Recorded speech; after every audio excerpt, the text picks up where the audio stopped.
Let's make a start. Welcome to everyone to this third meeting of the Public Audit Committee of 2013. Special welcome to Jackie Bailey, MSP, who is joining us. Richard Simpson, sorry. Richard sneaked in there and I wasn't looking. Can I start by asking everybody to make sure their phones are off? We have received no apologies this morning. All the members of the committee are present. Item 1 in our agenda is to consider whether we take items 5, 6 and 7 on the agenda in private. So can I ask the committee if they're content to take those items of business in private? Great, thank you. The first substantive item this morning is to look at the Section 23 report from Audit Scotland, management of patients on NHS waiting lists. And so we welcome this morning Caroline Gardner, the Auditor General for Scotland, Barbara Hurst, Director, Angela Canning, Assistant Director, Tricia Meldrum, who's the Portfolio Manager, and Gillian Matthew, who's the Project Manager in the Performance Audit Group for Audit Scotland. And I'd invite the Auditor General to present her report to the committee. Thank you, Convener. The way that the NHS manages waiting lists is very important to patients and the public, who rightly want to know that people are being treated fairly. Reducing waiting times has also been a key policy initiative for successive governments. But public trust was put at risk following evidence that NHS Lothian manipulated waiting lists and disadvantaged patients in 2011 to avoid reporting that it was failing to meet waiting time targets. Our audit aimed to identify whether this was a one-off occurrence or an indication of wider problems across the NHS. It covered the period April to December 2011, when NHS Lothian was discovered to have been manipulating waiting lists. Our work is separate from and independent of the internal audits that were published in December and that looked at the period during 2012. We carried out a detailed audit of NHS Board's electronic patient management systems, analysing data on over 3 million transactions recorded in patient records during this period. We looked at how boards were applying waiting list codes in patient records, and we reviewed a small number of patient records in the 6 boards where we carried out more detailed field work. We selected these boards because they had high numbers of changes to patient records, or because we weren't able to extract the data we needed from their electronic systems. We also analysed the data published by ISD Scotland. Most of the concerns about waiting times have centred on the use of social unavailability codes. These codes are intended to give patients more flexibility, for example, so that they don't lose their place on the waiting list when they go on holiday. Social unavailability codes have also been used to indicate that the patient only wants to be seen at a particular hospital or by a particular specialist. The length of time that a patient is coded as unavailable doesn't count against their waiting time target. The key finding from our work is that the Scottish Government and NHS boards need to improve the management of waiting lists. The systems that boards use to manage waiting lists aren't good enough. They have inadequate controls over amendments to patient records, and very limited information was recorded about why codes had been applied or changed. We weren't able to trace all the amendments that might have been made to patients' records. In most cases, we couldn't be sure why the changes were made, and we couldn't verify that they were appropriate. For example, we generally found no notes in patient records to explain why a patient had been coded as unavailable, and no evidence to confirm that this had happened only after discussion with the patient or their GP. This means we can't be certain that all of the amendments were appropriate. We found a small number of cases where codes had clearly been used inappropriately, but the limitations in the systems and the lack of information recorded means we can't tell if these were due to human error, incorrect interpretation of the guidance, or deliberate manipulation.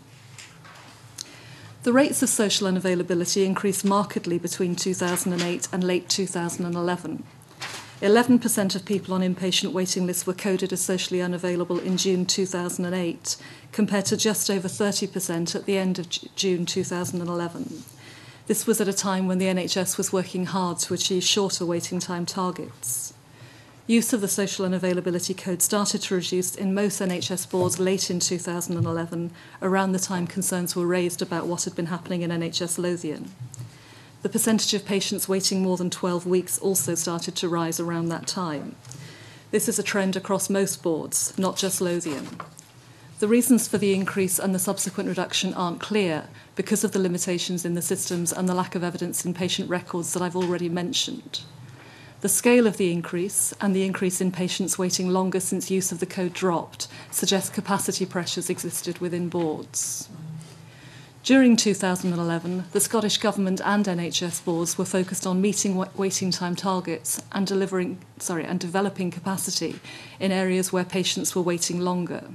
But they could have made better use of the available information on the rise in unavailability codes to help identify potential concerns about how the codes were being used, as well as wider capacity pressures building up in boards. The final point I want to make, Convener, is about how important it is for staff and patients to be able to raise concerns about any aspects of patients' care and to have confidence that their concerns will be acted upon.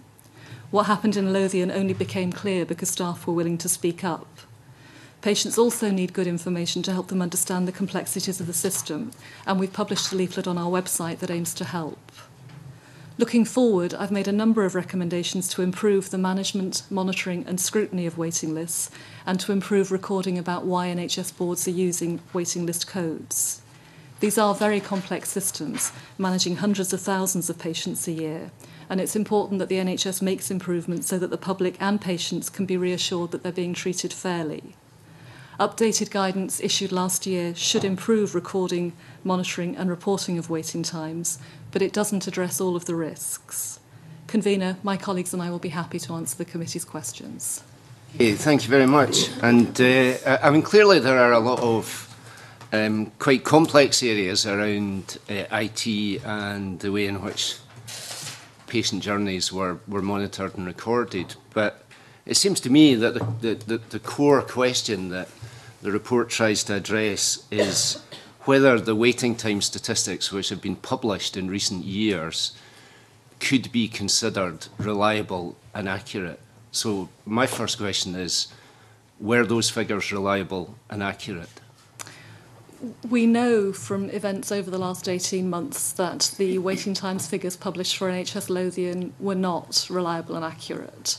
We now know from the audit work that we've carried out that it simply isn't possible to verify that all of the use of social unavailability codes has been in line with the guidance and reflects a true period of unavailability that's been discussed with the patient or their GP. On the one hand, we found only a small number of instances where the codes have clearly been used wrongly, and because of the gaps in the information systems and the information that's recorded, it's not possible to be clear whether that's due to human error, incorrect interpretation of the guidance by the board, or deliberate manipulation. On the other hand, we have seen this pattern of the level of use of unavailability codes falling markedly after the events in Lothian came to light. And again, the information available doesn't allow us or anybody else to verify what the reasons are for that pattern. The question is, could we have had confidence in the figures which were published over recent years? The problems with the waiting list management systems and the information that's been recorded in them means that it's not possible for the NHS boards, the government or anybody else to verify absolutely that that's the case. We do know that the patterns across Scotland suggest that demonstrate that the use of unavailability codes has fallen sharply since the middle of June 2011. We also know the government is now making changes both to the IT systems and to the ways in which waiting times are managed and reported. And our key finding is that the management of those waiting lists and the way in which they're scrutinised needs to be improved to give patients and the wider public confidence in the figures. We have seen new figures published today, the December 2012 figures, which show that the 18-week waiting time target has been met in over 90%, 90.9% of patient journeys. Given the changes that have been made and the new guidance that's been made, can we have confidence that today's figures are reliable and accurate? My colleague Gillian Matthews has spent the last 24 hours analysing the figures that have recently been published. One of the challenges we face is that we're now in a transitional phase, that these are the first figures that reflect the new ways of measuring and managing waiting times that were introduced last autumn. I'll ask Gillian to give you a quick picture of what we know so far about those figures, with the caveat that, as you say, they're very freshly released. So we had a look through them yesterday when they were published, and it is quite a complex picture, as Caroline says, because there's a transition. The treatment time guarantee just came in on 1st of October last year. So it took quite a while to kind of work through the statistics. They're presented a bit differently from previous publications, and inpatients and day cases are separated for people that were added to the list before the treatment time guarantee came in and then after that. So we had a bit of work to kind of join those together and see what was happening around that. And one of the things with the updated guidance is that a patient code has now been introduced, which is one of the things that we'd recommended before. And it's now known as patient advised unavailability rather than social unavailability. But the data that's presented in this latest quarter doesn't actually break down the patient choice aspect of that, so we still can't see yet how the element of the patient choice and sort of percentage that makes up of the overall patient advised unavailability. And also in the latest publication, we published in our report some of the figures around the reported wait and the actual wait, which takes into consideration social unavailability and clock resets. That data, the actual wait, wasn't presented in the latest statistics either. So I think it does say in the report that there's a bit of transition between the sort of new systems coming in, but there's kind of limited information at the moment about what that's looking like at the moment. So are we at the point yet where we can have absolute confidence in the reliability and accuracy of those figures? Well, I think what the latest publication is saying that there is limited data around it, and the boards are still bringing in the systems or updating their systems for the new guidance, which they're saying might be by the summer. But they've just presented sort of summarised data to ISD at the moment. Usually they get a lot more detailed information on a patient level, but ISD don't have that for the latest quarter, so aren't able to monitor as closely what's happening on a patient level. Still some dubiety about the figures that are presented, is that fair? I think it is limited what we can tell from the figures the way they've been presented. I finally wanted to ask about the failure to recognise that there might be a problem here. In your report, Auditor General, on paragraph 64, you say, available information should have highlighted potential concerns for the Scottish Government and NHS boards to investigate further. But when I put this to the Cabinet Secretary last week, when he made his statement to Parliament, he said, every health board in Scotland is audited every year. Half of them are actually audited by Audit Scotland. Not one audit brought to our attention any of these problems. Auditors are employed to audit the systems as well as the books. So is this actually a failure on your part to identify these problems earlier? Managing waiting times, as managing all other aspects of the health service, is the responsibility of NHS boards and the Scottish Government rather than of auditors. The point that I was making in my report is that we think the focus of attention during 2011 for both the Scottish Government and NHS boards was on whether the 18-week treatment target time was being achieved rather than on how it was being achieved.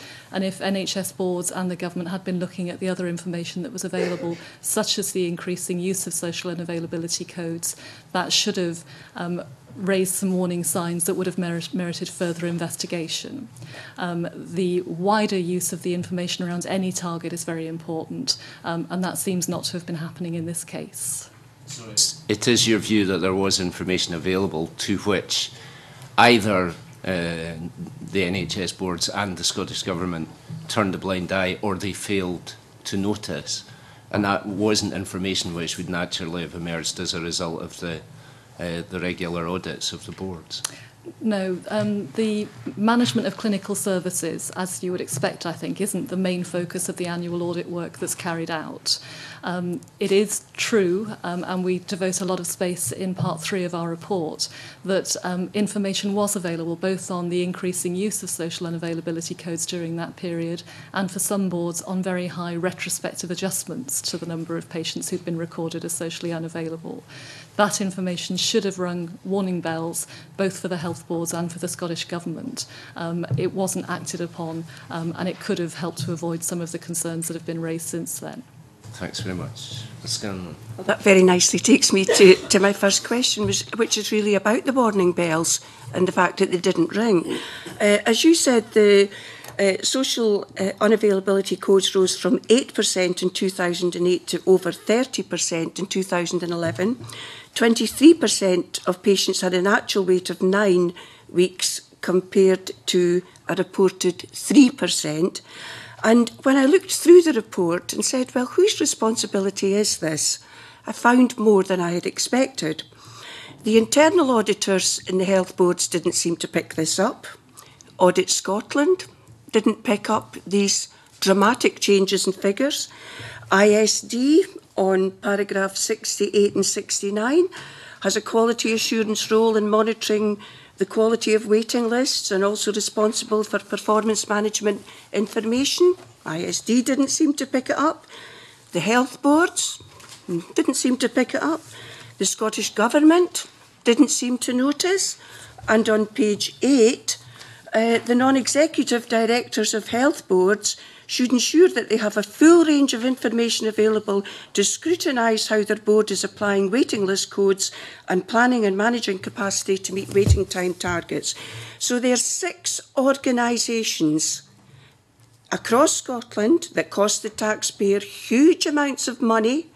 Nobody noticed. And the only way that we're sitting here today with this report in front of us is because some brave person dared to speak out. And thank you to that whistleblower, whoever they were. Now, why was it not picked up? Why did we have to depend on a whistleblower? Why are there 6 separate groups of people and organisations costing the taxpayer huge amounts of money and nobody noticed?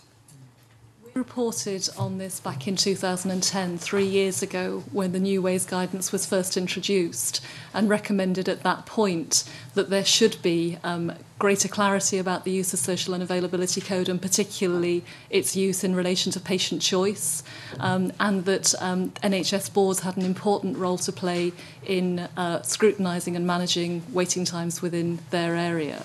We also produced at that point guidance for NHS board members and a checklist for them to use in doing it.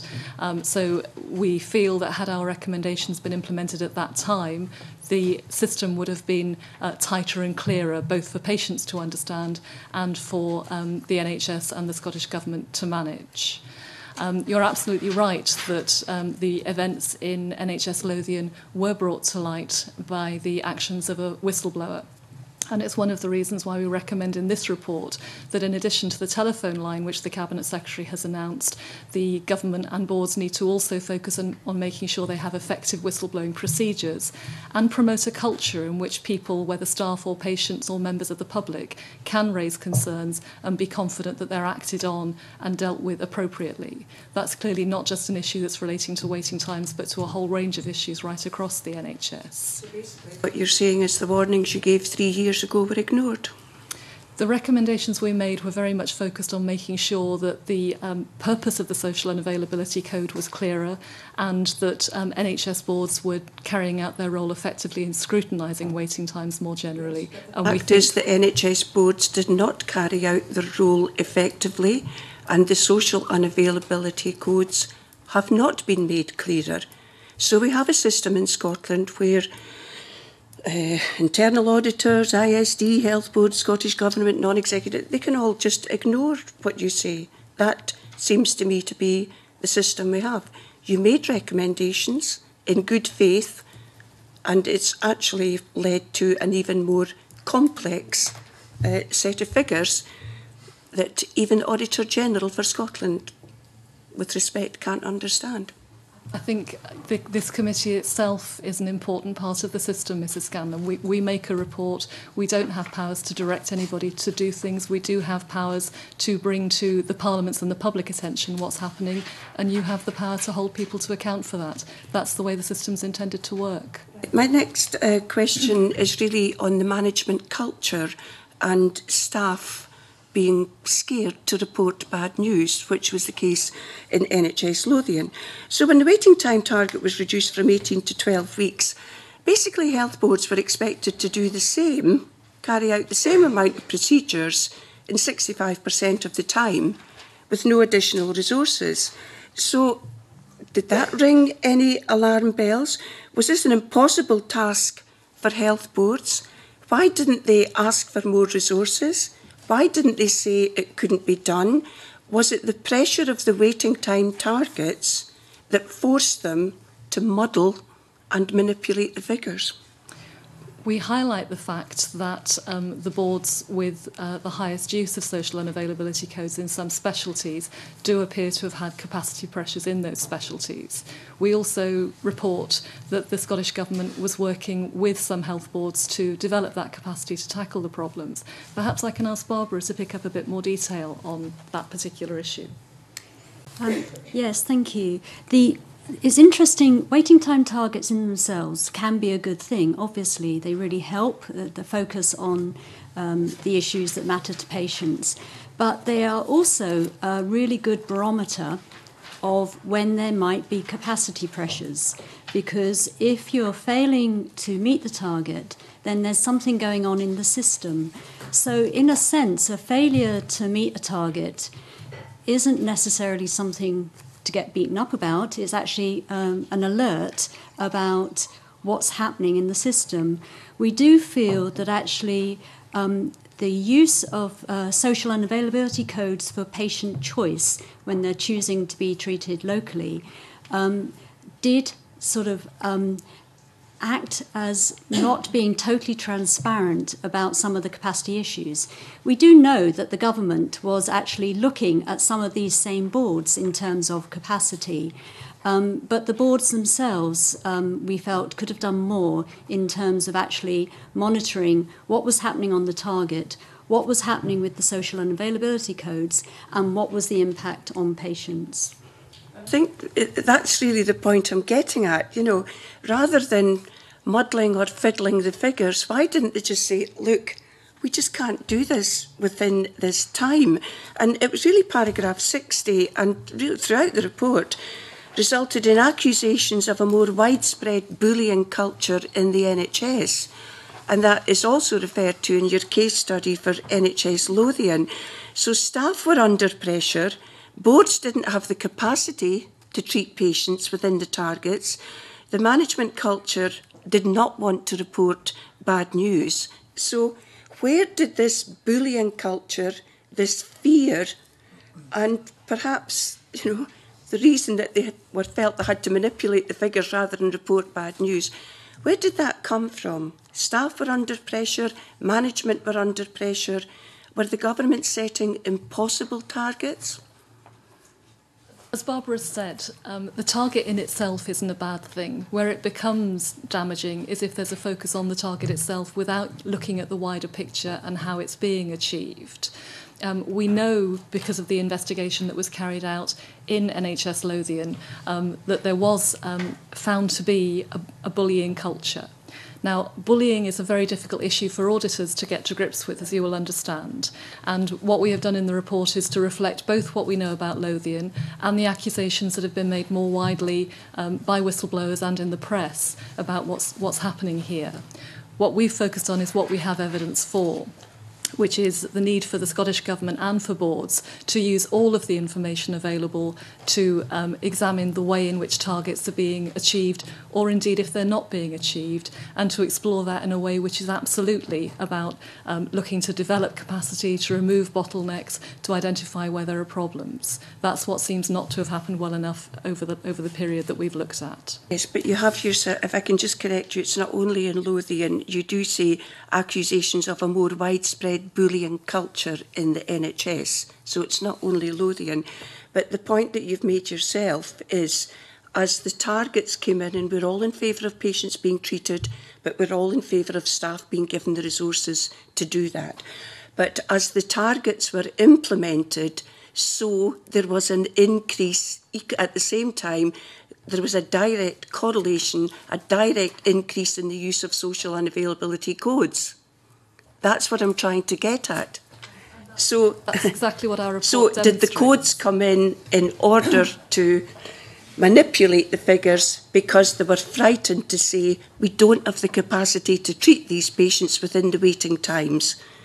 And when you mention the whistleblowers, this is nothing new, but I meet many whistleblowers in NHS Highland who are forced to sign compromise agreements, and I know that's the case throughout Scotland. So being a whistleblower in the NHS in Scotland, it may be the caring profession, but sometimes with their own staff, if you dare to speak out, your career is finished.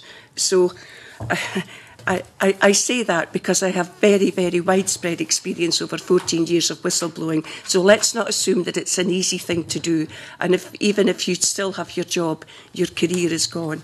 But, you know, the point that I'm trying to get at is we can look at these figures, but when we pass on, if there's still a bullying culture in the NHS, my fear is that staff will be forced to find ways to manipulate figures in future rather than being honest and saying we can't treat the patients as we want to.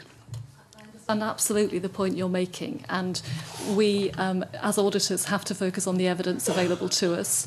Because of shortcomings in the way waiting lists have been managed, we have on the one hand very limited evidence of clear inappropriate use of the codes. On the other hand, this pattern that's very hard to explain about a significant increase in the use of unavailability codes, which then fell off after the problems in NHS Lothian became apparent at the same time as people waiting 12 weeks and more started to increase.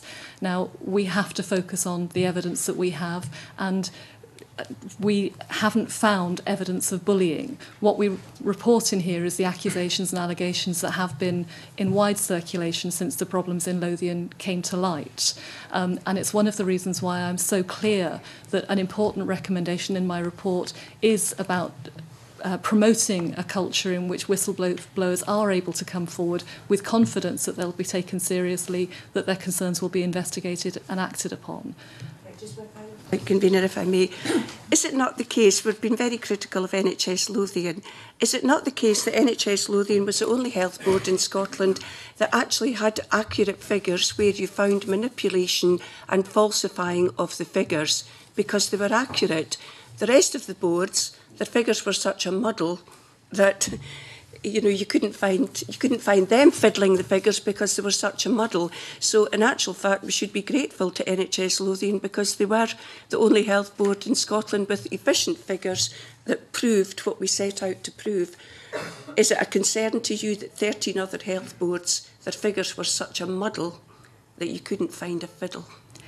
It absolutely is a matter of significant concern that the waiting time systems and the information isn't good enough to verify that they're being used properly.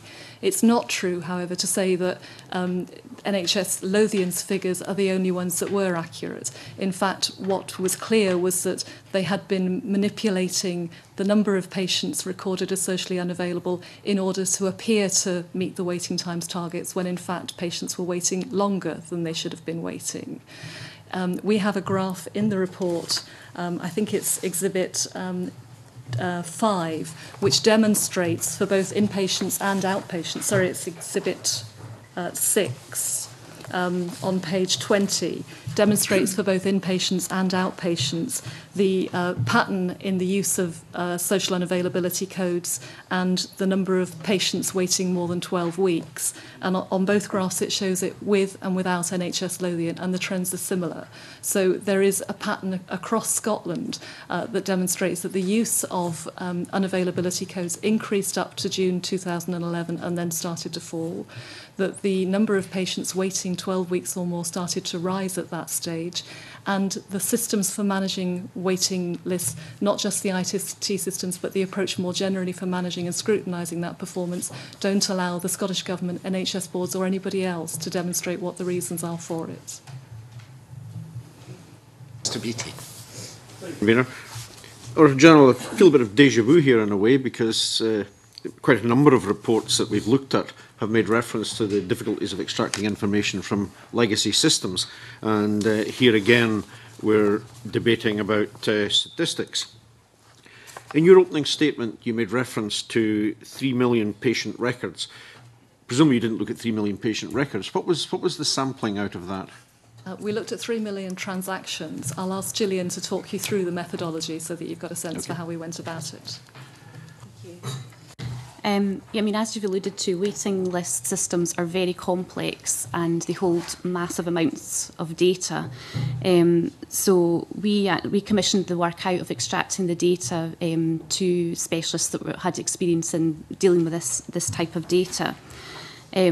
And the 3 million transactions we looked at were, so any transaction that's made in a patient record, it could be a change to unavailability, it could be a change to start date and end date, all different things.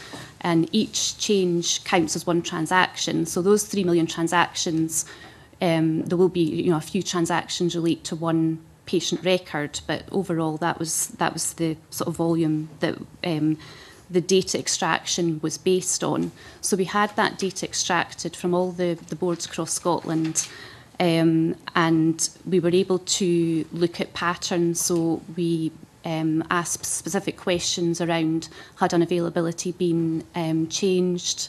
Was there high levels of unavailability over certain periods of time? Was it the same person making a lot of changes? Looked at reasons for patients being removed from the list. So, various things around how a patient is managed on the list. So that was all the transactions. So that was obviously huge. We had that broken down for each board.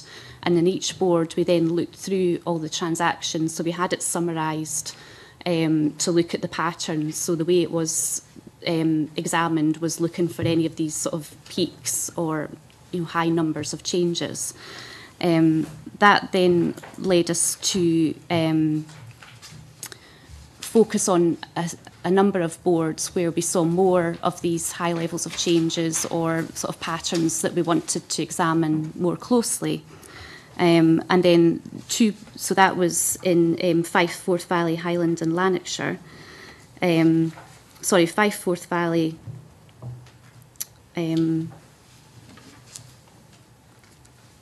Lanarkshire and another Grampian, sorry. And then we also looked at the systems, the records in Greater Glasgow and Clyde and Highland, because in Glasgow we weren't able to get any information. So these 3 million transactions didn't include any of the transactions carried out in Glasgow at all. We had very limited information from Highland, just due to their systems and the lack of audit trails. We weren't able to extract that information. So we then, some of the things that came up in the data in all of these boards, we then looked at in more detail in the patient records.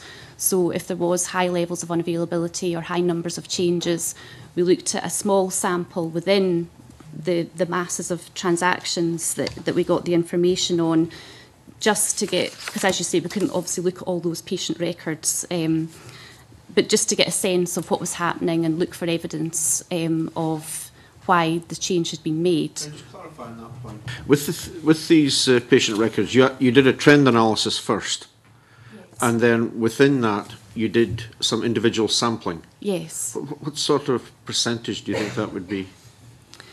Well, we looked at a number in each board. We've got the appendix that we published alongside the report. We break down in Exhibit C at the end the number of records that we sampled in each board. So it wasn't based on a percentage, it was based on what came out of the data analysis, and then we looked at a number of records within each of those. So the total number of patient records we looked at was 310. But that was based on large numbers of transactions or patterns that we saw. So it was 310 across the boards that you looked at? That we did the more detailed field work in. Okay. Now, within those 310, you found a small number of errors, or what could, well, there were errors that you said. What sort of numbers were they? Well, we found one or two instances of errors in all the boards that we looked at.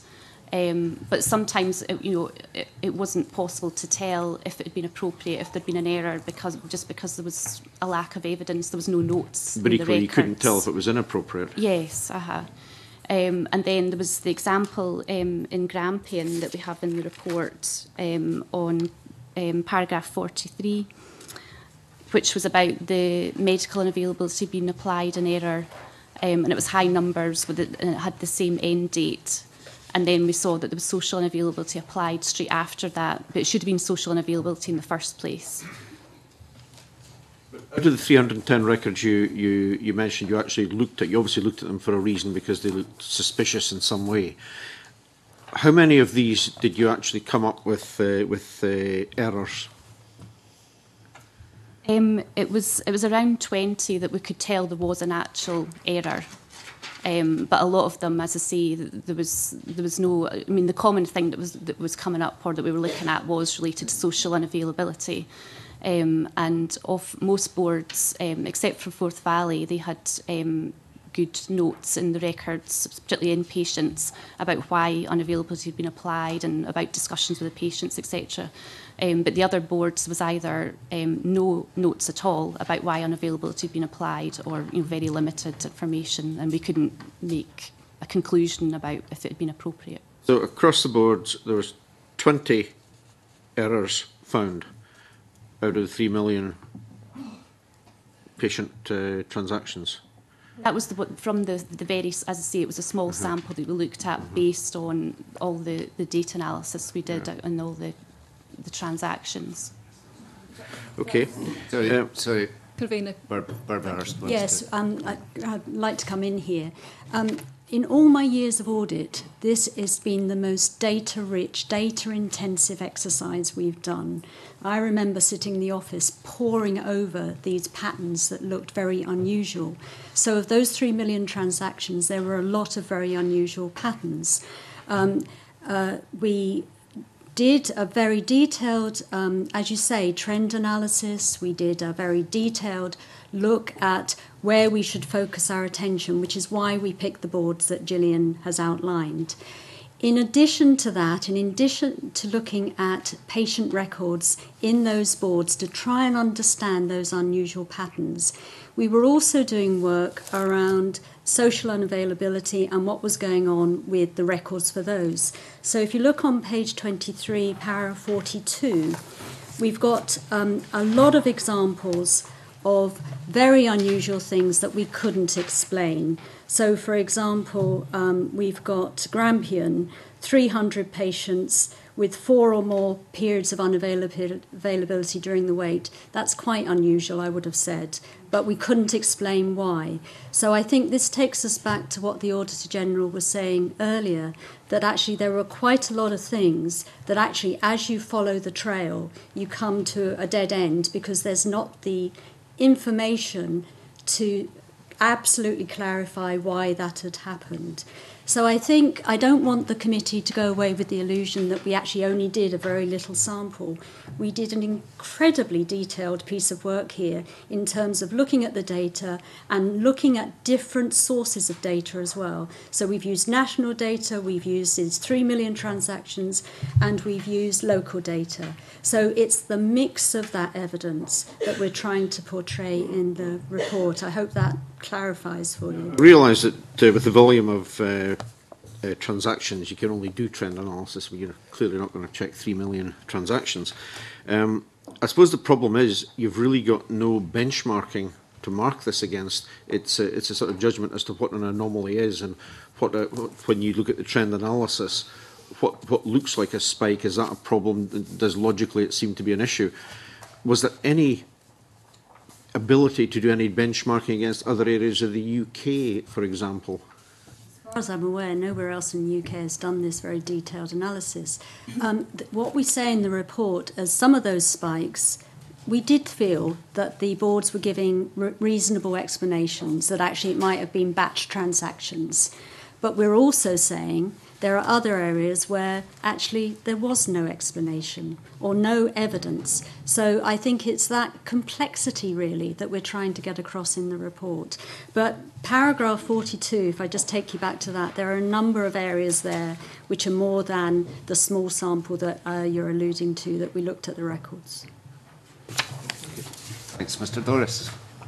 Thank you very much, Convener. One of the things that you said, Ms Gardner, is we have to use all the information available, and perhaps everyone has not been as good as that as they should have been. So I'm looking at your report, and it's been interpreted in some quite interesting fashions, such as 1 in 3, 1 in 4 people on hidden waiting lists, not by Audit Scotland, but by some politicians. So for the period you were looking at, where we have people with a wait of over 9 weeks, 3% reported but 23% actual. If we look at the same time period using ISD figures, and we include everyone who was medically unavailable and socially unavailable, so they're included in the figures, ISD shows that only 5.7% didn't get treatment in under 18 weeks.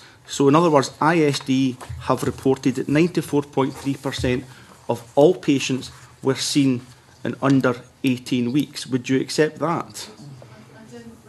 Specific figures or the time period you're talking about, we'd be very happy to investigate that if you want to give us more detail. Right.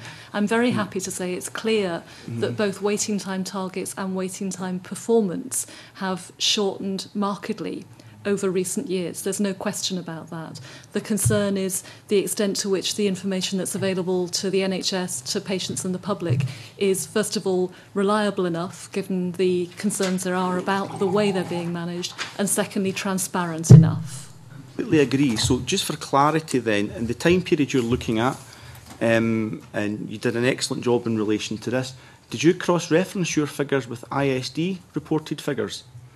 So, and where they were including waits of 18 weeks or less, irrespective, because they did two outturns. They did an outturn of where if you remove people where social unavailability or medical unavailability had been applied, but where you include them, so they're there, they're not hidden, they're not away somewhere, they're in full public glare. If you go to ISD, that 94.3% of all people were seen in under 18 weeks. Is that a figure you recognise? Did someone look at ISD figures for that time period? yep. If you look at page 29 of our report, we've got a section which talks about the reported waiting times, the adjusted ones, and the actual or unadjusted waiting times. It's worth saying, first of all, that as far as I understand, Scotland is the only part of the UK which does report both parts of the equation, and that's a good thing. The concern we have is twofold. First of all, the unadjusted waiting times are quite hard to find. The Scotland Performs website, which is the main focus for Scottish Government performance reporting, focuses on the adjusted waiting times. Through the performance report that was published yesterday by ISD, for example. Sorry to interrupt, so that would be the 3% in the case that we're I'm reluctant to talk about numbers okay. without being clear which timescale we're talking about. But yes, the smaller number of patients waiting longer than 18 weeks. The number of patients with unadjusted waits longer than 18 weeks will be higher, as you would expect, but it's quite hard to find that information through the performance reporting that goes on. The second concern is the one that we've been focusing on this morning, which is that the transparency and clarity with which waiting times are managed means it's not possible for the government or for boards to verify that those codes have been used properly in the past as a result of the conversation between the board and the patient or their GP. We know that in the past they have included periods of delay that were due to reasons other than social unavailability, such as a patient's choice to be treated at a particular hospital or by a particular consultant. And we, the internal auditors and NHS Lothian, have all found instances where we know that's not been well done. The fact is that because of the problems with the information that's available and the way that it's been managed, it's not possible for anybody to say what the true picture is. I suppose the reason for asking the question, Convener, is I find it obviously concerning when I see figures such as 23% and 31% of patients with social unavailability. But what I'm trying to get at is when you include those patients in the overall 18 weeks waiting time to treatment, 94.3% are still being treated within 18 weeks. And I think that gives it a context. However, I totally agree it's completely unsatisfactory where social unavailability has perhaps been wrongly applied. As a Glasgow MSP, you mentioned about figures in Glasgow, and I'd be interested to know what some of the challenges were then, and I know case study 3 within the report refers to that, because I see that 900 patients were socially unavailable for orthopaedic inpatient treatment, and that 140 that was the Western Infirmary, my apologies, and 145 patients were unavailable for ophthalmology at the Southern General. Now, the reason I raised this is because Greater Glasgow and Clyde then issued a press statement, and I would accept that you can't audit. You want to audit the figures, not audit press statements, but they did say that much of the reason for that was patients choosing to seek the consultant of their choice at the hospital of choice for their operation, and they were prepared to wait. And indeed, one of the things Greater Glasgow and Clyde Health Board did was to put additional resources, I believe, to the Western, to the Southern and to Royal Alexander in order to make patient choice. And we start to see figures come down in relation to that. Now, I can't speak for across the country, I don't know about the rest of the country. Could this ironically be a case of a health board seeking to meet patient demand and choice, but just not having the IT systems or the skills to record properly what's happening? We had a number of challenges in auditing what was happening at Greater Glasgow and Clyde, starting, as Gillian said, with the fact that their IT system wasn't able to give us the large-scale data that we asked all boards for to analyse patterns. We did find, absolutely as you say, in NHS Greater Glasgow and Clyde, particularly high uses of the social unavailability code in the orthopaedics and ophthalmology specialties. When the team asked the board for an explanation of that, they were told, as you've said, that it was due to patient choice, patients wanting to be treated at their local hospital rather than somewhere else.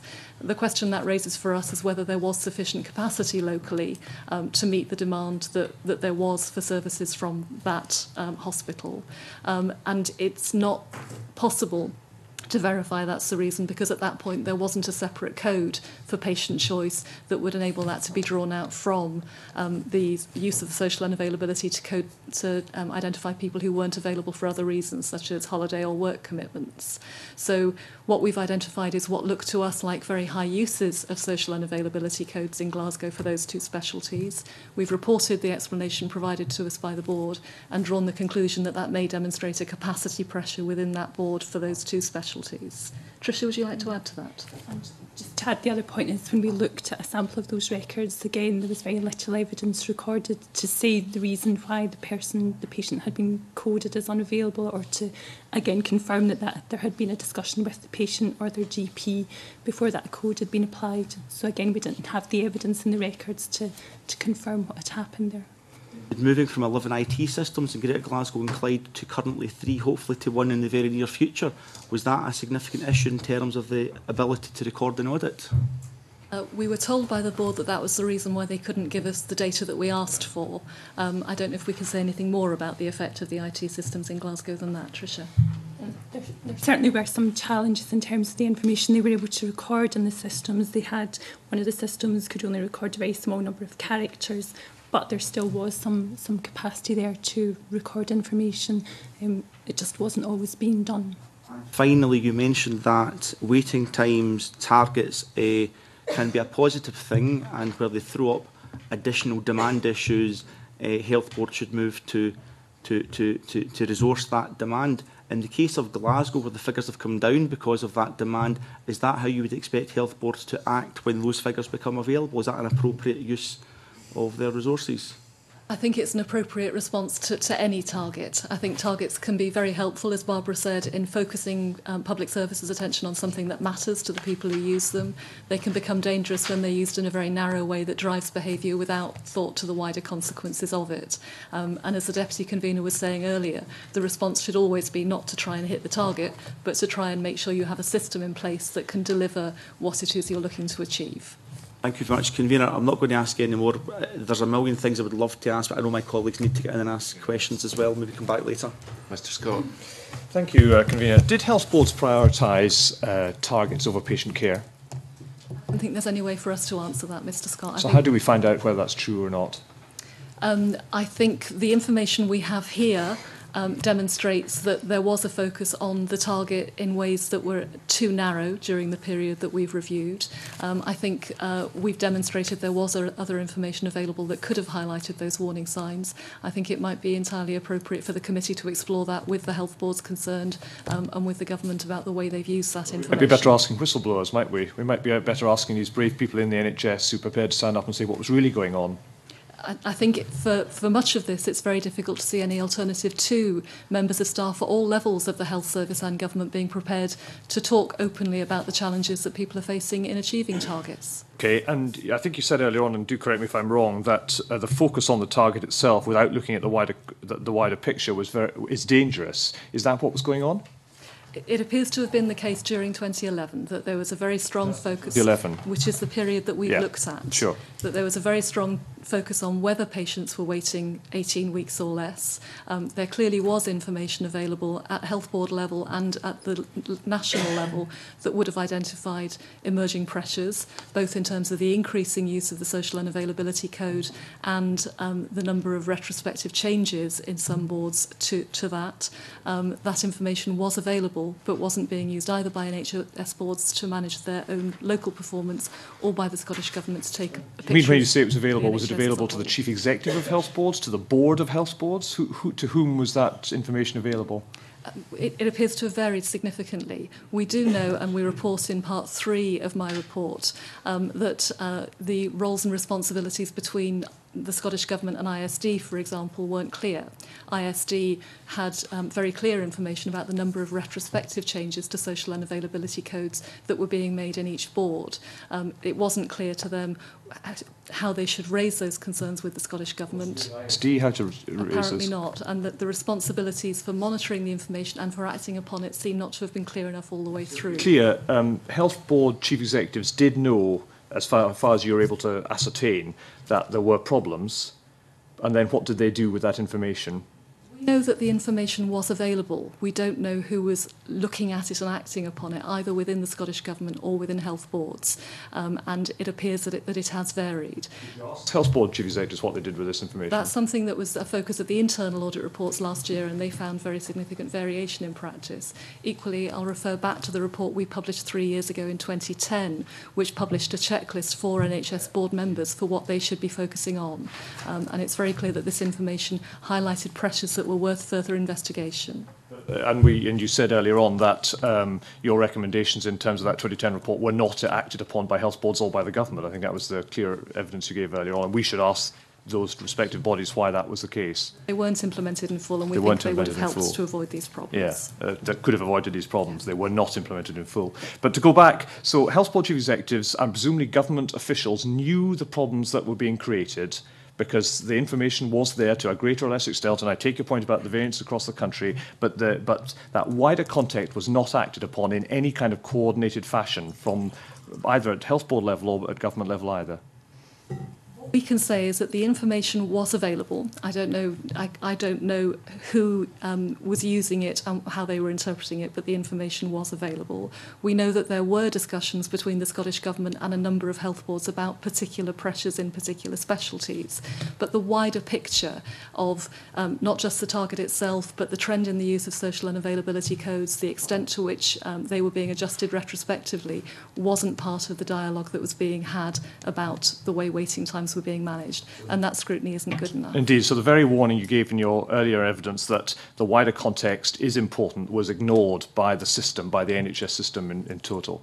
Recommendations that we made at that point weren't fully implemented. Okay, so patient care therefore was put secondary to the target.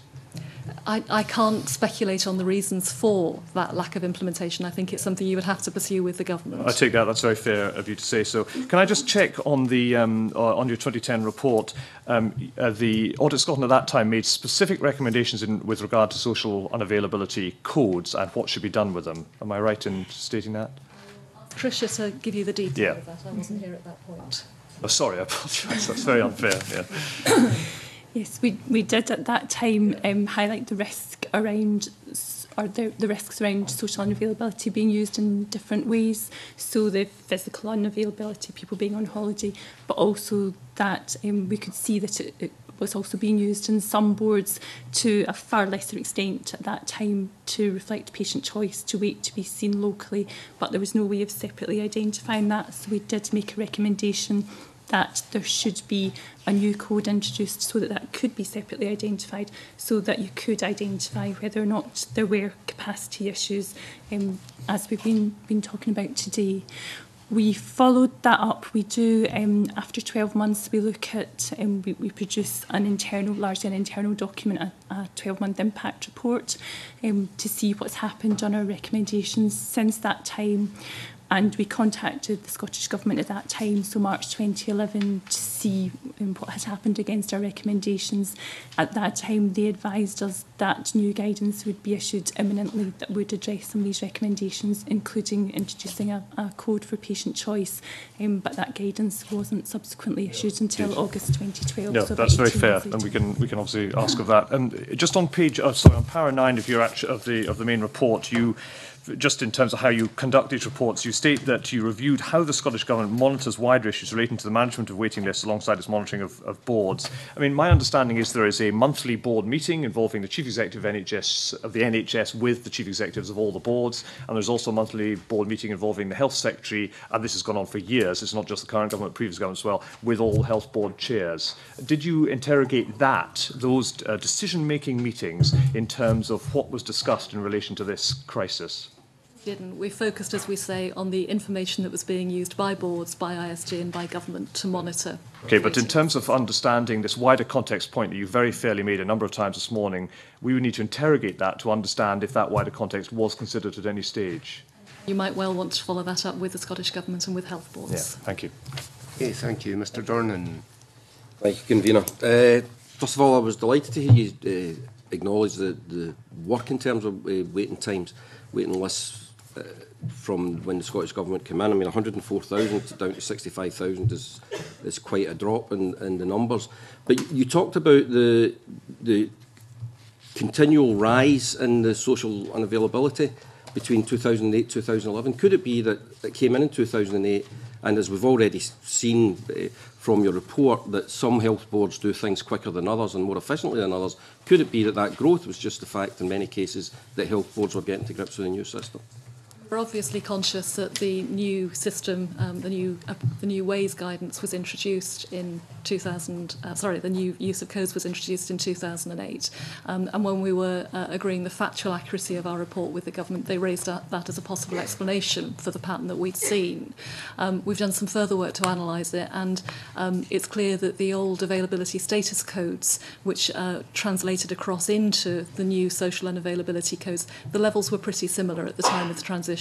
There may have been some variation in how quickly health boards made the move, but the levels weren't markedly different at that stage. What's, I think, more interesting, though, is the downward trend after June 2011, which shows that very clearly in the report, and is clearly a trend which affects the whole of Scotland and is still clearly visible if NHS Lothian is removed from it. So there's a broader pattern that I think is worth exploring. The challenge we have is that the information recorded in patient records doesn't let us provide assurance about what the reasons for that trend are.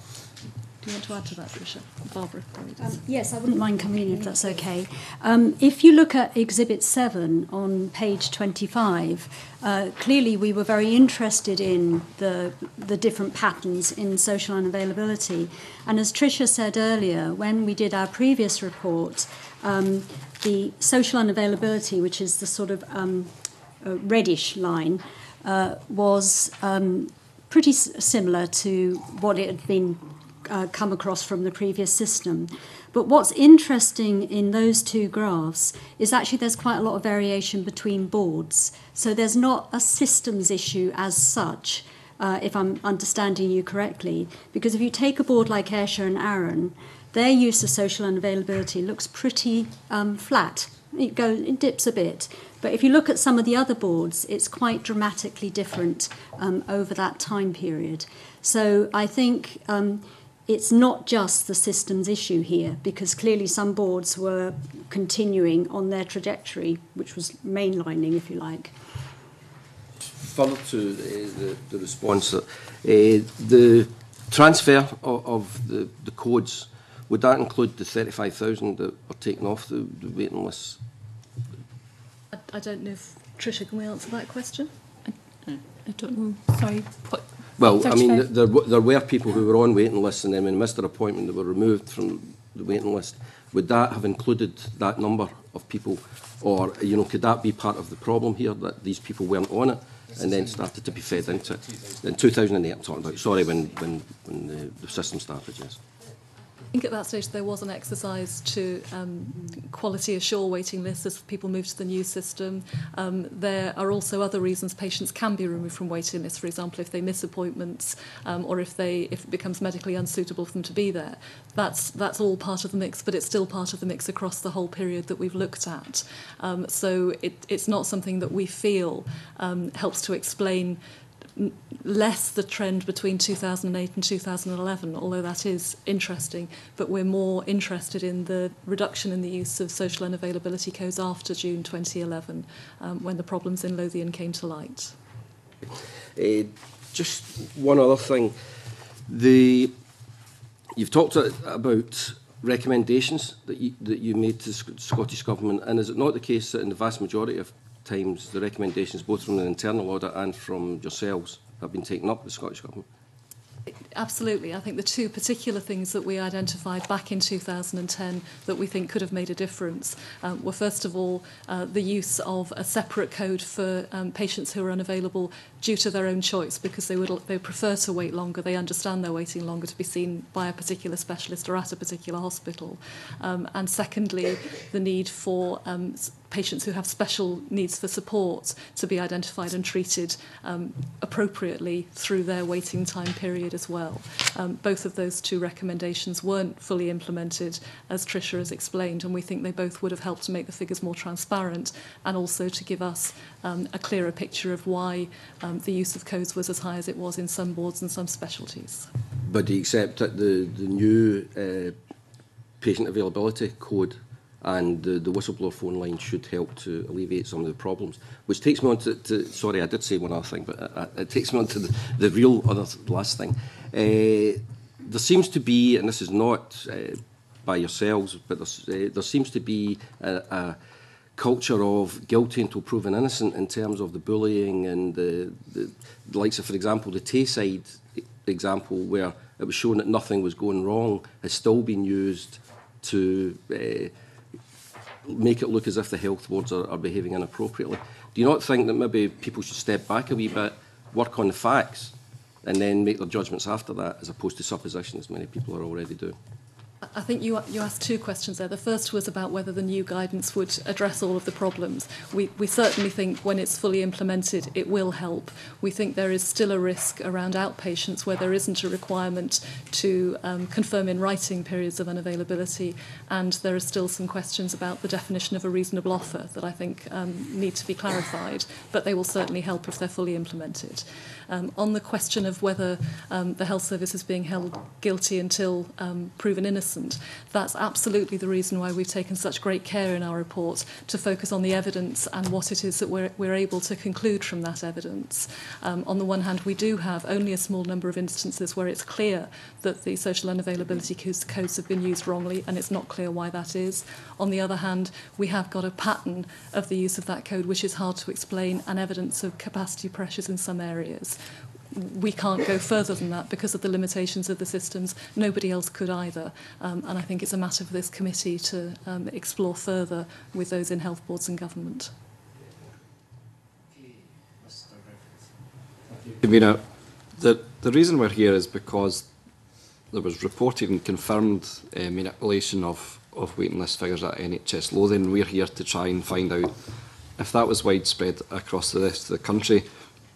And the key message that is repeated in the reports and other papers is the rise from 2008 of the use of social unavailability codes, but actually, in my own mind, the most interesting trend is actually after the abuse of the system is reported at Lothian, that all of a sudden, across Scotland, use of social unavailability codes drops. The Cabinet Secretary said in his statement in the Chamber that over 400 staff were interviewed as part of this investigation. I just struggle to see why it's still unclear as to why the figure started dropping across Scotland when so many members of staff were interviewed. You're absolutely right. It is unclear. That's due to problems with the systems themselves, that the audit trails that would let us examine what changes were made aren't in place in all of the systems that are in use. The fields for recording information about, for example, the use of patient unavailability codes are generally not being completed, with the exception of Forth Valley, which was a real example of good practice in that. And the staff that we spoke to didn't raise concerns with us. We can't speculate on the reasons for that. All we can do is tell you what evidence we have found and report it as clearly as we can do. We're speaking. Sorry, Mr. Griffin, can Tricia just add to that as the person who did the work? Just to clarify as well, we didn't speak to 400 staff as part of this audit. That included all the internal audits as well. I think that figure.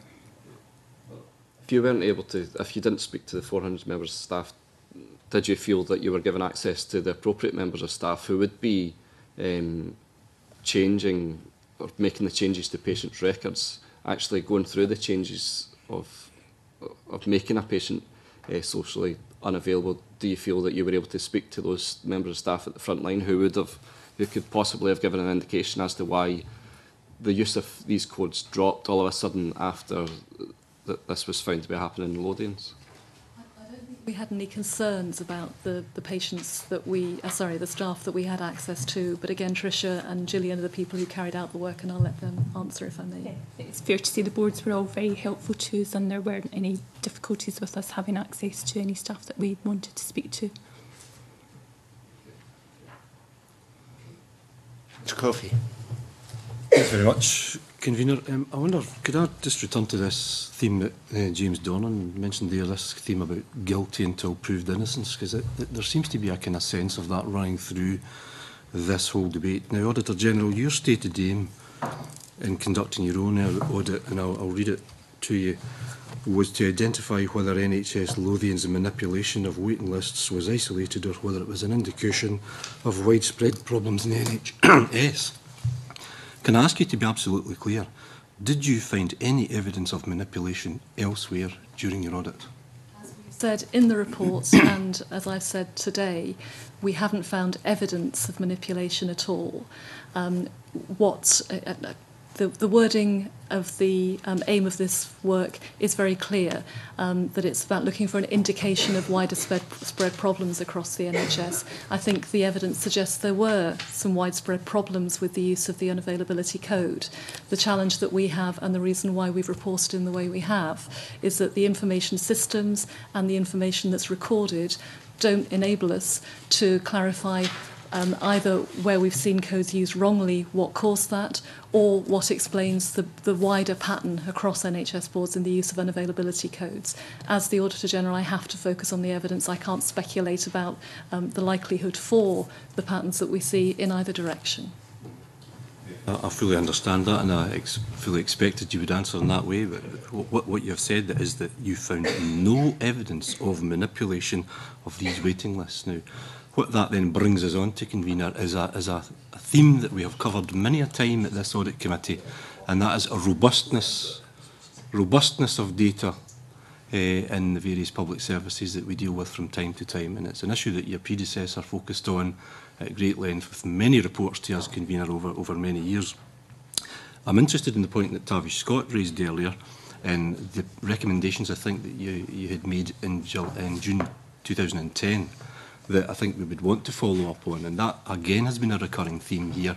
How does our audit committee follow up on recommendations made by your organisation so that we can see, Convener, that public services do take recommendations seriously? I think when we look at data, and we can all interpret data in our own particular way, I think that's quite clear from what's been happening with this particular issue.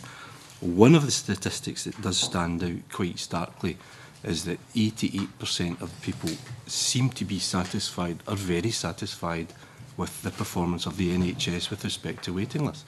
That's not a statistic, that's a fact from asking real people what their views are. That surely has to tell us something. If we can't glean something meaningful from looking at 3 million transactions, and as Mrs Hurst said there, this is the biggest examination of data that Audit Scotland, I think, has ever undertaken. I think that tells us something really about the extent and the volume of the data that we've been looking at, that Audit Scotland could not establish whether there was deliberate manipulation of this data here. And I think that says a lot, Convener, from where we actually are at the moment. I completely agree that there is an issue of the completeness of data, the data that's needed to manage this very important NHS target. That data needs to improve. We also report, though, that the other data that is available wasn't being used to identify where there may be problems, where there were pressures building up in the system. So there's a real question about the management and scrutiny of this area of work. More generally, again, I'd fully agree that the way in which the scrutiny system for this Parliament works is having an independent audit organisation that can provide the committee with the evidence of what we found, and a committee which is there to hold to account government and the public bodies responsible for that service by exploring with them what's the reason for the pattern of events that we've seen.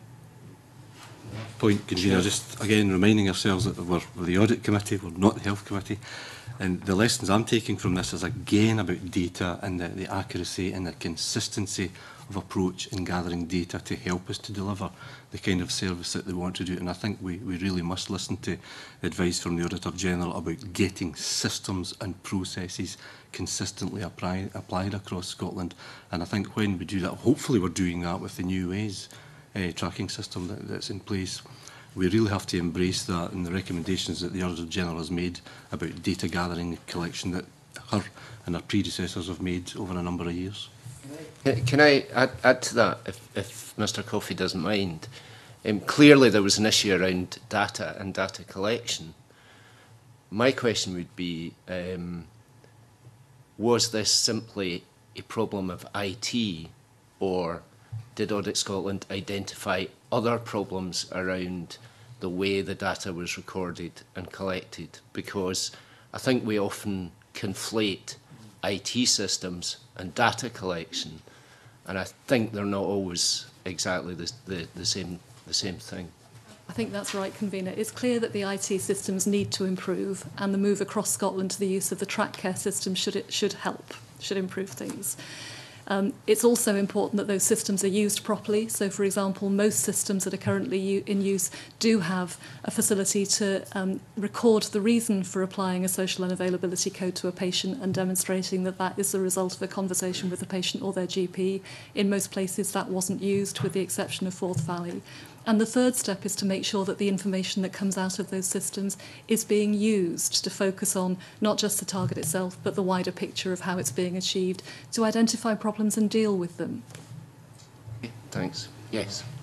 On that point there, I think in the report you did pay some tribute, I think, to Forth Valley for the accuracy and how you could interpret the data that they had been recording.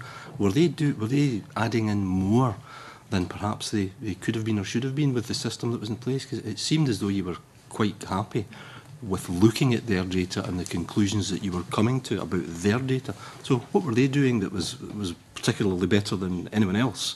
And I think we should certainly be wanting to learn that lesson, Convener.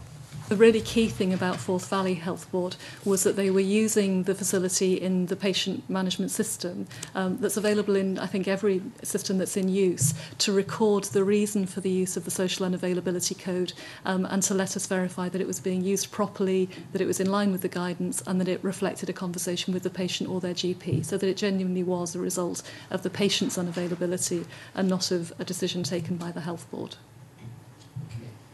The Convener has a supplementary which she promises me is short. Yes, the word guilty and not guilty has just been used. We know that Lothian was guilty. Is it a case that the other health boards that you looked at were not proven guilty due to a lack of evidence? Sorry, Deputy Convener, I can't answer that question. What I can report is the evidence that I found. The committee can speculate on the reasons that underpin that. Jackie Bailey. Thank you very much, Convener, and can I thank the committee for the opportunity to come along and indeed thank Audit Scotland for what was a very complex piece of work that I'm sure will have engaged you for many, many hours. Can I start, though, with your report in 2010? Because I'm clear from what you've said that you quite clearly told the Scottish Government what the problems were and highlighted them in your recommendations. I'm equally clear from something you said, I think Tricia Meldrum said, that in March 2011 you contacted the Scottish Government about those recommendations and about guidelines, and actually those guidelines didn't come out till August 2012, sometime after Lothian was rumbled. Is that an accurate reflection of the time scale of events? To ask colleagues to answer, I wasn't in Scotland at that point. Tricia, yes. Yes, okay. Can I then explore some of the relationships that you will have had some dialogue about, principally ISD and the Scottish Government? I find it inconceivable that there wasn't really discussion between ISD and Scottish Government civil servants, or indeed even the director of, I think it's Workforce and Performance, who has responsibility for waiting times. Did you find evidence of any discussions, formal or informal? And equally, I find it inconceivable that there were no audit or monitoring reports on such an important area of government policy being routinely presented to ministers. So was that the case, or was the data actually available? I know it was. We saw the data that was available. We saw the upward trends. Would it be fair to say that what the Auditor General is saying is that the government had their eye off the ball at the time? We cover this issue on pages 36 and 37 of the report, paragraphs 68 to 71. And it's clear, as you say, that the Information Services Division had more information available than the Scottish Government was publishing about performance on waiting times. It's also clear that the roles and responsibilities weren't as clear as they needed to be for something this important. In paragraph 68, we highlight that ISD does have a role in providing performance management information to the government, but it doesn't have a role in challenging NHS boards on their performance. And I think that clarity about what the role of each party was and what information they needed to carry it out could have been clearer. Since 2012, those roles have been clarified from the previous position, and both the government and ISD have increased their scrutiny of boards' waiting times performance. ISD is now developing more detailed performance reporting as opposed to having the data. It's really developing those reports that focus on the wider range of performance that's happening and start to enter into the dialogue about what's happening with health boards and with the government. But I think it's an issue you should explore with the government as part of whatever the committee decides to do after this. You picked your words very carefully. I think you suggested that ISD had more data than was published. But was that more data shared with the Scottish Government? I think that's an issue the committee would need to explore with the government. Gillian touched on this earlier when she was talking about the waiting times figures published yesterday. ISD has a huge amount of data. It's one of the massive strengths we have in the NHS here in Scotland. They don't just have aggregate data on the performance of health boards around waiting times. They also have patient-level data, which lets a great deal of analysis happen. Now, I don't think it's appropriate that all of that data should simply be handed to the government. There is a role to analyse it and see what the key issues are. What I think we're reporting here is that during the period we looked at, the expectations of the two parties around how that happened and what data should be reported to government weren't clear enough for something that's this important to patients and the public. You said earlier, I think, that the new waiting time system was being introduced, the new guarantee of 12 weeks, at the time where social unavailability was probably at its highest or becoming quite high. What would you say then was the government's reason for not scrutinising the data that would have been there, that would have acted as a warning bell to what was about to happen? Again, I can't speculate on the government's motives for that. I think it's something the committee would need to explore with the government itself. Would it be fair to say that their eye was off the ball? I cannot speculate on that. Okay, thank you. Can I turn to something that I hope you perhaps won't speculate on but assist us with? You certainly in your report, and today we've heard about the use of social unavailability codes reaching a high point in June 2011 of something like 31,000 people. Then we see, a quite dramatic fall as a consequence of NHS Lothian's problems being highlighted, and then, you know, an instruction from NHS Scotland to health boards about what would be appropriate. In looking at that fall, and I understand that you know, you can't speculate, Barbara Hurst said quite clearly this is not a systems issue. Yet we've been told time and time again that this is all down to IT. Could you perhaps maybe expand on why you believe this is not a systems issue? Bit 6 of the report highlights that trend for Scotland as a whole and for Scotland excluding Lothian, and it shows in percentage terms, the way we report it, a high of about 31%, falling to about 15% in September, which were the latest figures available until yesterday. As I said earlier, we know that the IT systems need to improve. There is no question about that. The move to track care should help. The track care is certainly one of the better systems, although it doesn't have everything in place that's required. It's better. With the use of track care, it's also important that the system is used fully to record all of the information that's needed to demonstrate that the new patient choice codes as well as the unavailability codes are being used appropriately and in line with the guidance. And it's important that the information that can be generated by those systems is being used properly to manage the system of waiting times, not just the target of waiting times, by people in NHS boards and by the Scottish Government. Things will continue to change. We know that the performance on waiting times in Scotland has improved markedly over a number of years. That does bring with it pressures, and the purpose of managing waiting times is to identify those pressures and to respond to them, looking at the broad range of information that's available, looking at what we've all learnt over the last 2 years about where there may be weak spots in the system is the responsibility of NHS boards, and we've produced a checklist for what they should be doing, and of the Scottish Government. Reasonable to assume that the quite dramatic fall we've seen since June 2011 is down to changes in IT systems? There hasn't been a significant change in IT systems over that period. There are a number of systems in place across Scotland, and we publish either in the report or in the appendix a lot more detail about that. The challenge of the IT systems is that they don't provide good enough audit trails to identify all the changes that have taken place, first of all, let alone the reasons for them. Getting those systems right matters, but it's not the only thing that needs to happen. Thank you for that. I thought your graphs in Exhibit 8 and 9 on pages 28 and 29 were actually quite instructive, because it suggested that actually those health boards and those specialities with the highest volume actually were the ones where the staff were using the codes the most, which suggested to me it wasn't an IT system problem, that actually it was one of capacity and pressure in particular areas that had wide variation across health boards. Would that be a fair assumption made from my examining of your tables at page 28 and 29?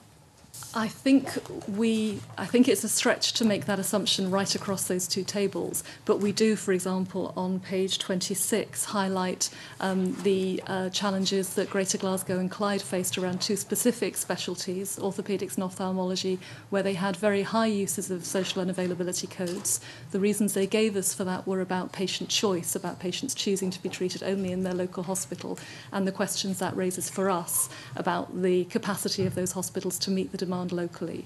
Because there wasn't a separate patient choice code at that point, it's not possible to verify that that's the case. But that's the sort of interplay of pressures and capacity that we're seeing with the social unavailability code as the overall umbrella for it.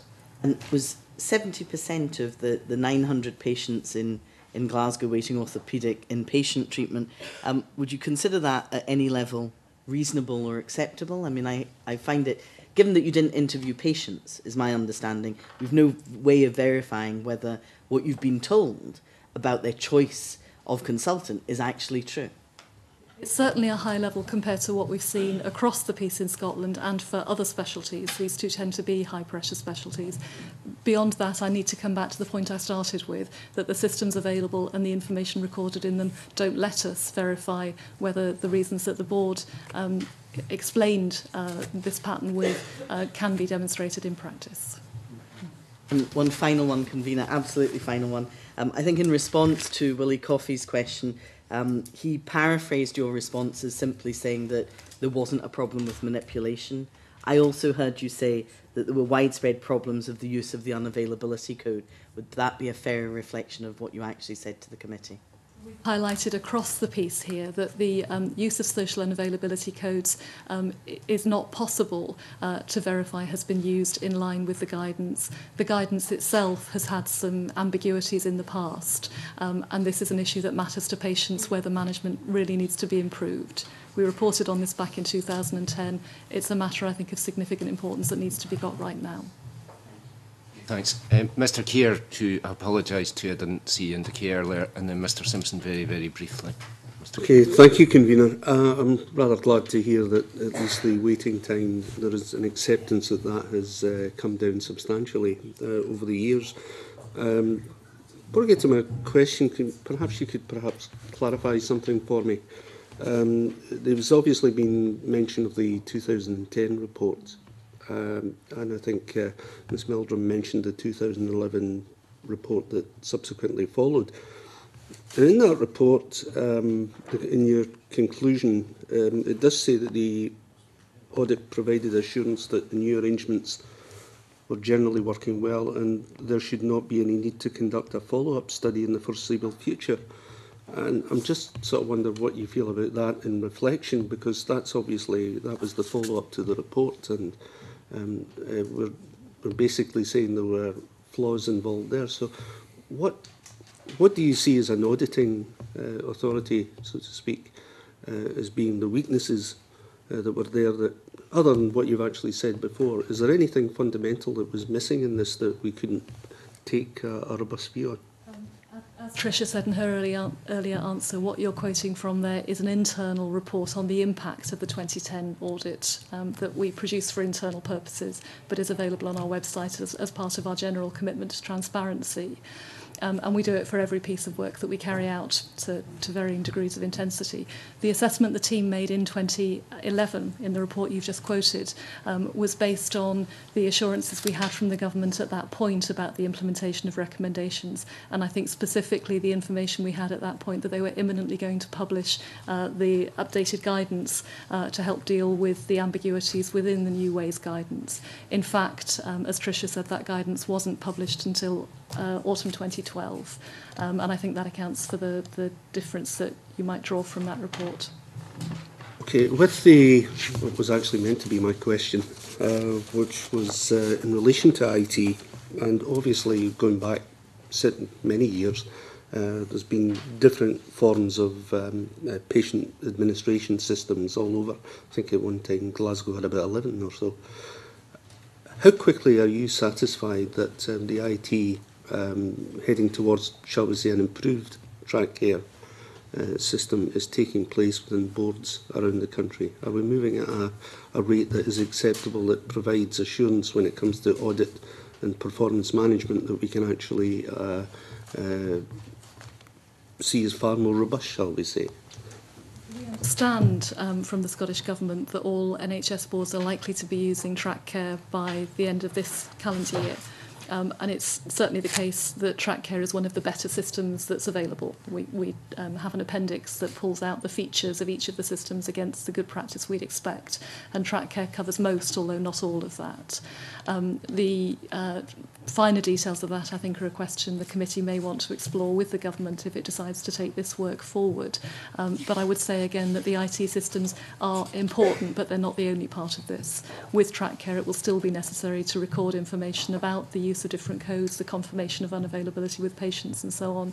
And there will also be a need to make sure that the definition of a reasonable offer of treatment is clearly defined by health boards and is understood by patients so that they know what they can expect. All of that needs to happen to overcome the problems that we've seen in the past.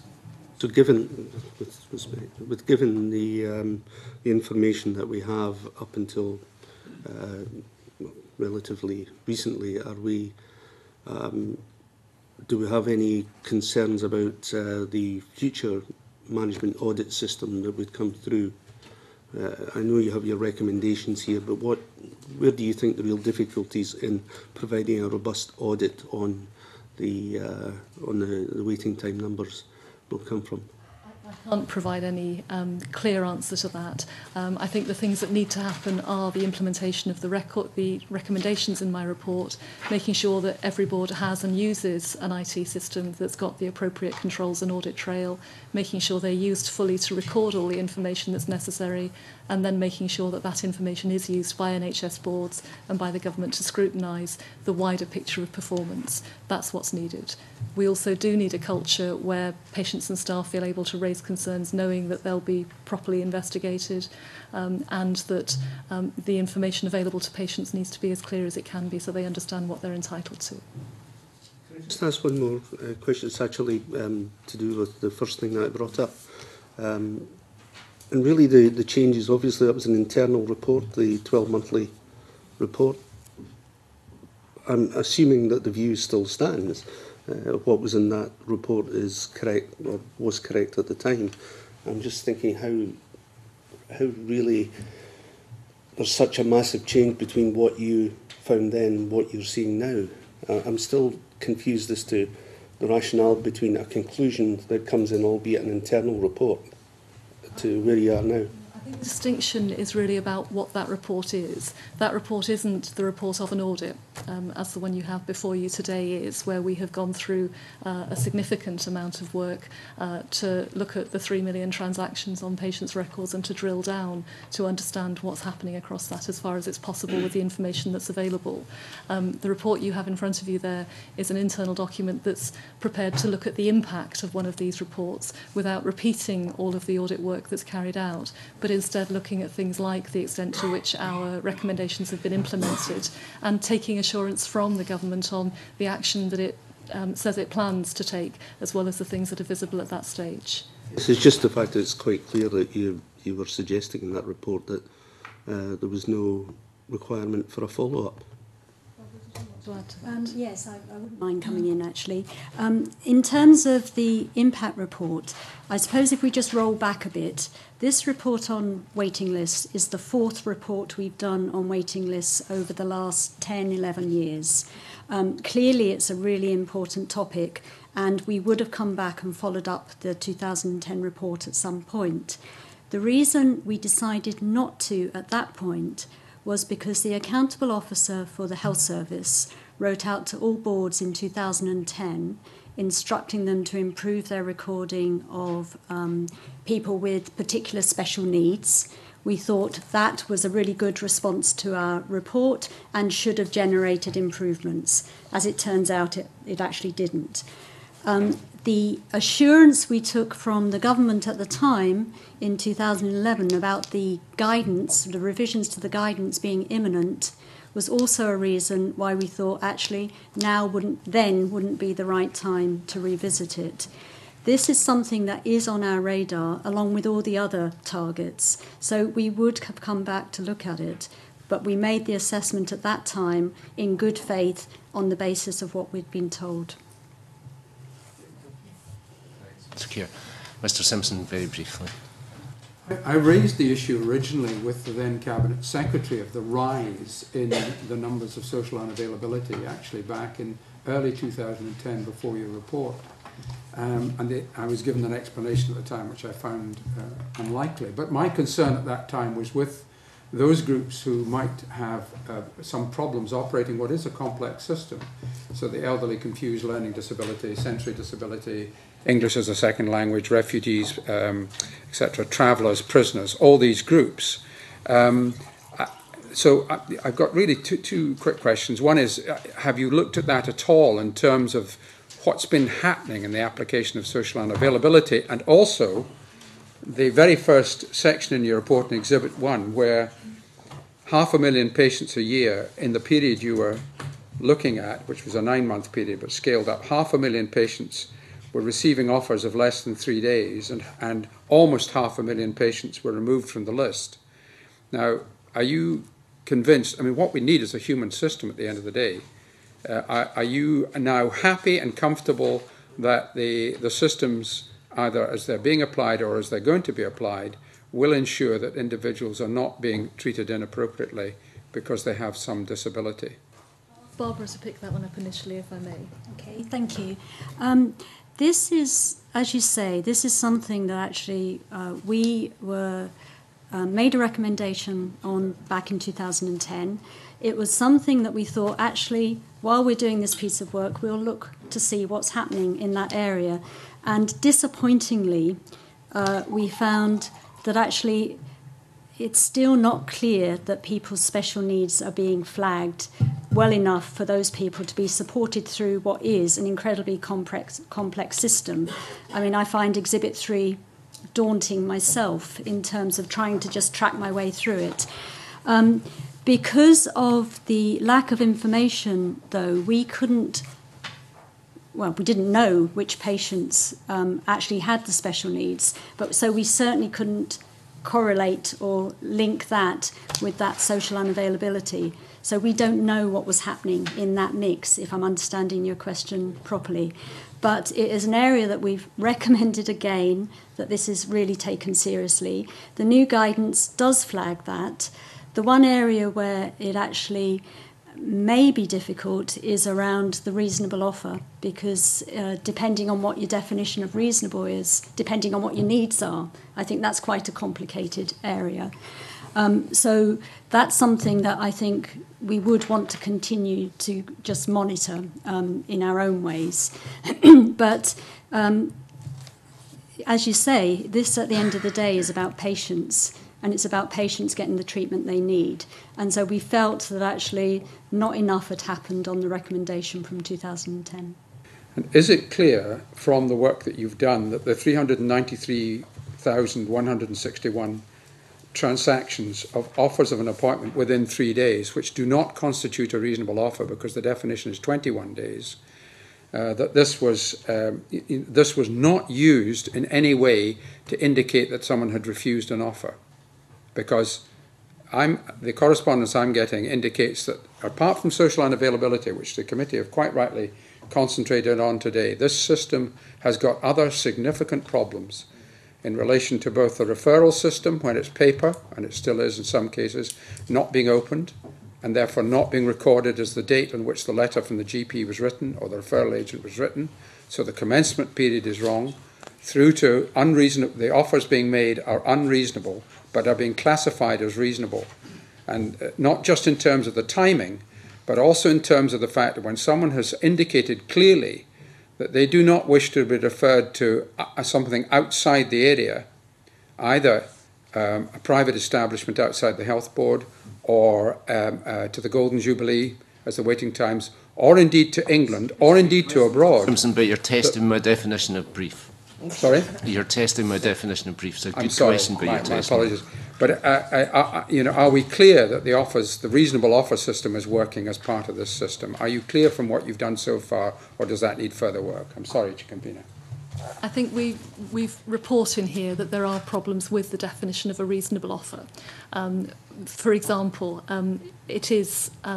there's no reason not to offer a patient treatment outside of their local area and outside of the terms of what a reasonable offer looks like, if it becomes possible to offer them treatment sooner than they otherwise would do. Where it goes wrong is if the patient doesn't take up that offer, but then is treated as having turned down an offer under the guidance. I'm sorry, it's hard to explain this clearly for the reasons Barbara describes.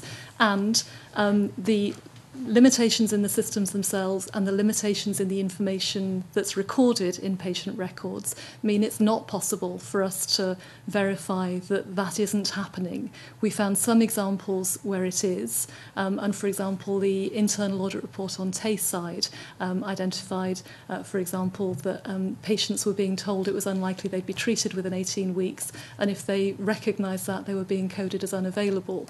That clearly is not what the codes were intended to achieve. But it's another reflection of the broad problem that we've identified here. The IT systems aren't good enough, they're not being used well enough, and the information isn't being used as part of that to manage and scrutinise something which is this important to patients. Thank you. Okay. Well, thank you very much to our witnesses. We will consider later in our agenda how we take this report forward. We're well over time, but clearly that was an important report to do. But nonetheless, I think we should break for 5 minutes for comfort.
Let's reconvene. We're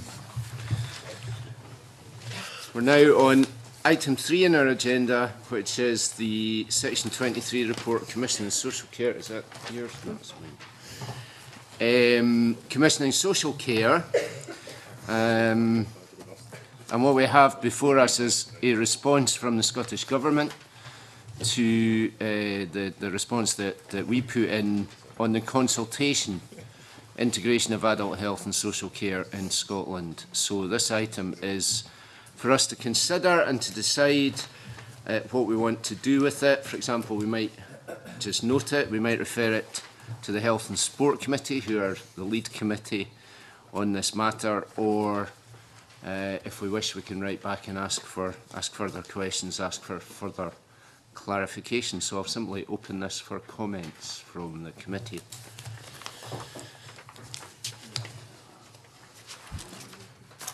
Anybody have any comments? Ms Scanlon. I just wanted to say that having been on the Health Committee for the first 2 sessions of Parliament, I actually find it quite sad that, and I don't disagree with it, but the Scottish Government response, just on the 3rd page, we intend to legislate to place a duty on health boards and local authorities to work together. And, Convener, I just want to put on the record that I think in a country of 5 million people, I do find it incredible that we've got to bring in legislation to make people work together. Not that I disagree with the legislation, but I think it's a sad state of affairs when it's been pointed out so often over almost 14 years that health boards and councils should work better and put the patient first, and that's through Audit Scotland and various others. And I think the other point that I did think was weak was paragraph 32. We expect the Care Inspectorate to work with a range of partners. Well, you know, if we look at a lot of the press coverage in the past week, I think if the Care Inspectorate were really working with the range of partners and doing what they should be doing, we shouldn't be hearing the stories of deficits of care of the elderly that we've got. Having said that, Convener, well, it's my view that given that the Health Committee is the lead committee on this, and I have no doubt how thoroughly they'll look at these issues, that I would be content to move it forward, refer it to the Health Committee. Okay, Mr Dornan. I would second Mary's comments in terms of it's disappointing that the Scottish Government have to do this, but it is appropriate that they do. Absolutely. I mean, there is evidence that the will might be there at some levels, but not all levels for both the health and social care departments to work together. So I think it's very important that this is brought forward. In terms of the Care Inspectorate, well, they should be working with everybody. So I think that's the right way to do. Okay, Mr Doris.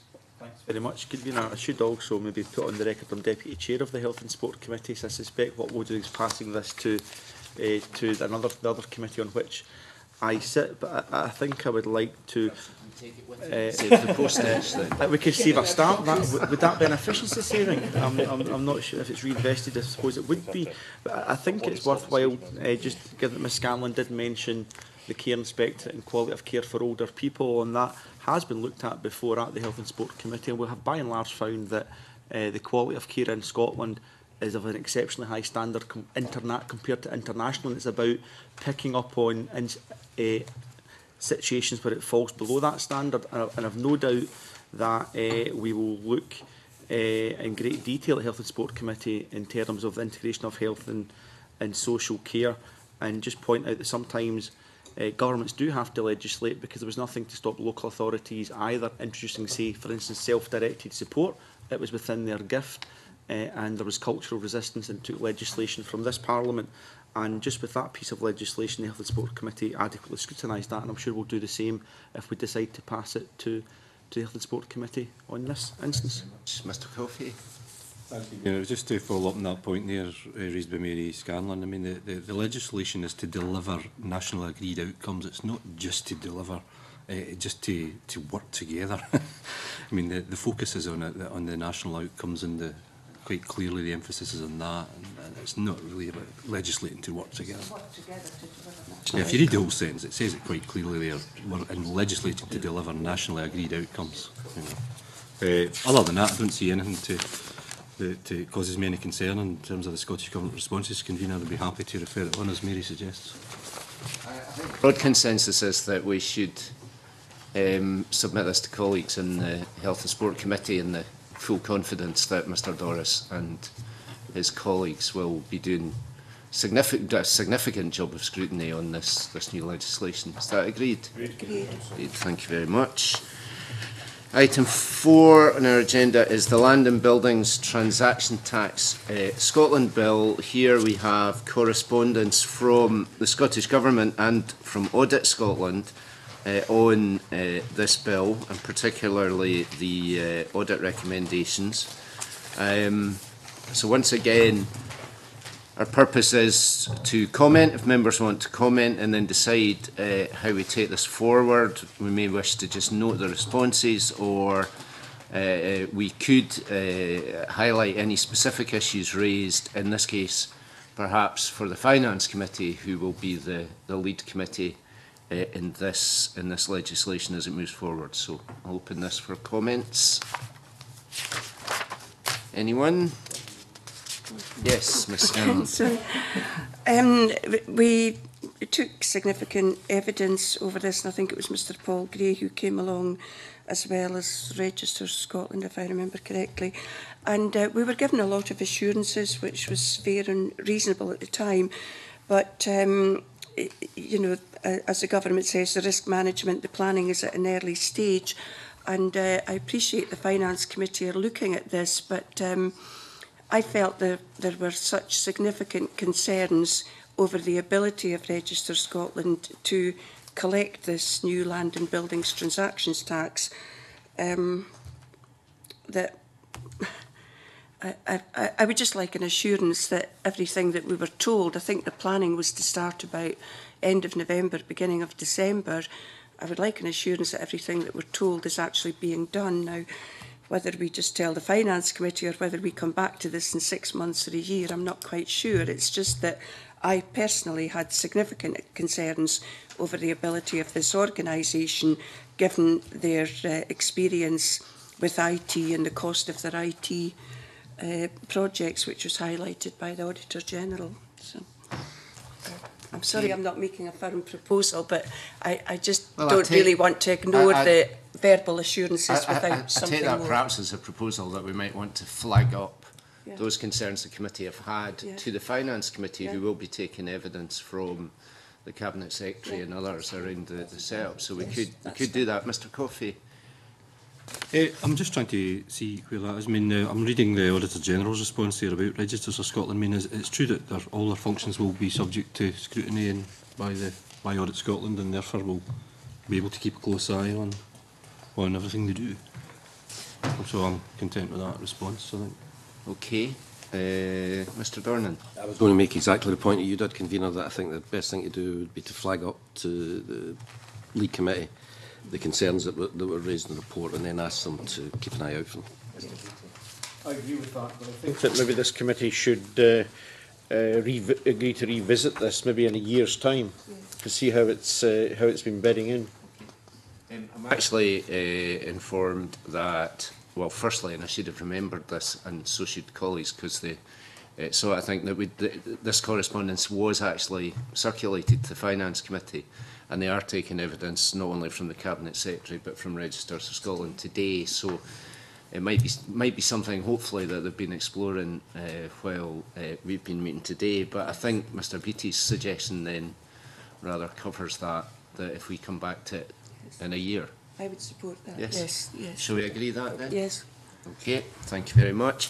I'll now move the committee into private session and ask the press and any media to leave us.